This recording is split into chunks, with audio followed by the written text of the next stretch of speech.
Mon point de vue, c'est que vous et moi, nous ne devons pas penser à la vie du moi uniquement comme à quelque chose de corrompu. Il y a beaucoup de choses faites pour Dieu avec les mobiles les plus purs, mais qui sont faites par nous-mêmes.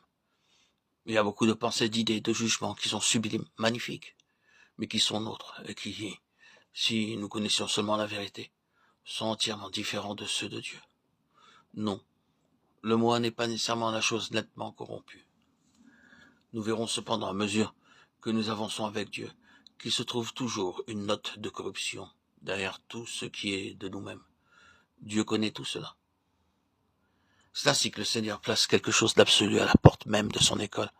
C'est le Jabbok. Le Jabbok était un affluent du Jourdain. Et l'effet et l'œuvre du Jourdain se trouvent là, au seuil même de l'école de Christ.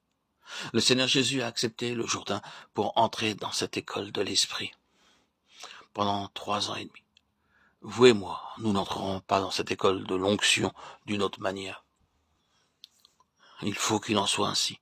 Si vous et moi, nous voulons apprendre Christ, ce ne sera que dans la mesure où la nature de Jacob sera brisée en nous.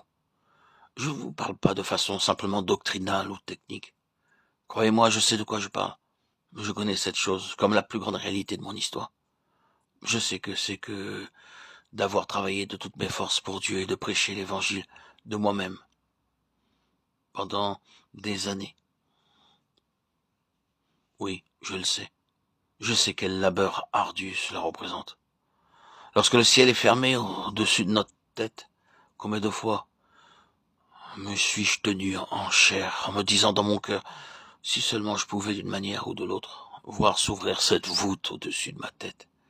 Et si je pouvais, au lieu de prêcher ce que j'ai tiré des livres et relevé dans mes cahiers de notes pour l'étudier à fond, si je pouvais me débarrasser de tout cela, et sous un ciel ouvert, proclamer ce que Dieu dit dans mon cœur. Ce fut un désir ardent durant des années. Je sentais qu'il y avait quelque chose comme cela, mais je ne le trouvais pas avant d'avoir connu dans mon expérience la grande crise de Romains 6, et avec elle le ciel ouvert. Tout a toujours été différent depuis lors, entièrement différent. Tu verras le ciel ouvert. Tout cet effort a disparu, tout cet esclavage a disparu, toute cette limitation.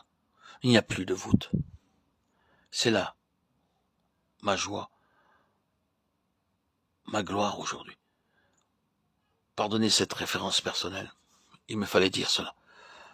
Parce que nous ne sommes pas ici pour prêcher seulement des messages, nous sommes ici arrêtés sur la réalité de cette question du Saint-Esprit, qui nous révèle directement et immédiatement Christ, et cela de manière toujours croissante. Mais cela ne peut être avant que nous soyons venus à notre Jabbok, avant que la vie de Jacob ait été mise complètement de côté dans cette crise, et que le Seigneur ait pu dire, un véritable Israélite dans lequel il n'y a point de Jacob, tu verras le ciel ouvert. Il y a cette voûte, ce ciel fermé au-dessus de ce que nous sommes par nature, mais que Dieu soit béni. La croix déchire les cieux, le voile est déchiré du haut en bas. Et Christ se révèle à travers le voile déchiré de sa chair. Nous ne le voyons plus désormais comme Jésus l'homme, nous le voyons dans nos cœurs, dans toute la plénitude de la pensée parfaite de Dieu pour l'homme. C'est une chose immense que de voir le Seigneur Jésus, et c'est une chose immense que de continuer à le voir de plus en plus. Et c'est là que tout commence. Voilà un véritable Israélite dans lequel il n'y a point de fraude, point de Jacob. Tu verras le ciel ouvert.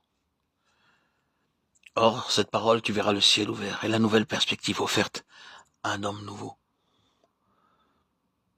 Un homme nouveau, une nouvelle perspective. Et il y a en cela la pensée d'une ère nouvelle. C'est l'ère du Saint-Esprit, car à la venue du Saint-Esprit, le ciel ouvert devient une réalité.